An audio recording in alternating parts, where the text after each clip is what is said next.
You're probably seeing other e-com brands and email marketing agencies achieve more than 40% attribute revenue and wonder how this is even possible. And if you're not there yet, you're right to question your current strategy and spot the areas that are currently underperforming. So I'm Leon, founder of Lithoris, and we're quite frankly killing it when it comes to our clients' email and SMS marketing. And in today's video, I'll tell you the 3 most important things you should avoid in order to improve your attribute revenue in the long run. First thing you should avoid is sending out only 1 email per week, because I get it, you're scared of spamming your list, but actually I implore you to test it out. You can easily send 3 or 4 emails per week, and too little volume just hurts your conversions and doesn't really have a real upside, because when people are annoyed, they will unsubscribe. You're going to notice it after a few weeks, and then you can still adapt your strategy. But sending 3 or 4 emails per week will have really high upsides, but basically no downside to it. Second thing is avoiding A/B testing simply because you feel like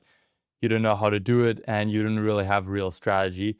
Because when you're not A/B testing, you basically don't know what works for your brand, because nobody knows what works for a brand yet. Even if I onboard a new client, I can't tell them like this works, this works, this works. Yes, there are certain best practices, but still, these are just best practices and different audiences just behave differently.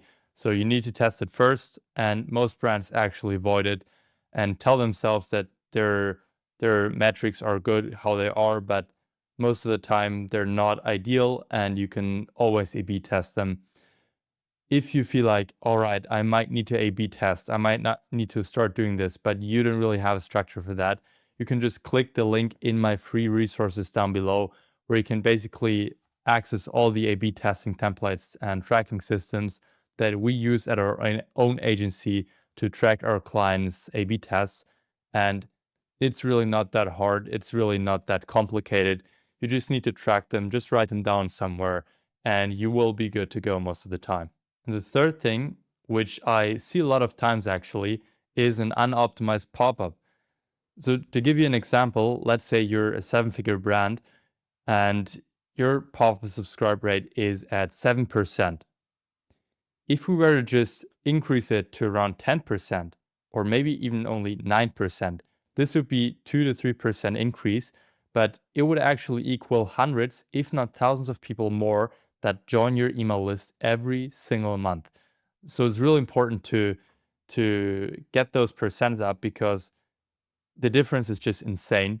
And again, you want to improve your pop-up through A/B testing, and also you will find the A/B testing pop-up sheet, the pop-up A/B testing sheet down below in my free resources for you to basically use for whatever.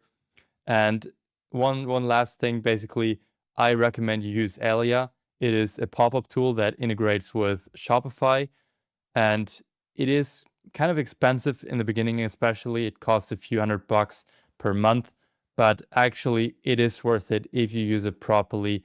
And for our clients, it's basically worth every single dollar. So this is something that you might actually want to try out. All right, these are the 3 things you should avoid in order to improve your email attributed revenue in the long run. Again, you can see it's really bold right here. A/B testing table in my free resources. Go down there, just download it, open it, whatever. Use it for your own brand, and thank me later. All right, that's it for today. See you in the next one.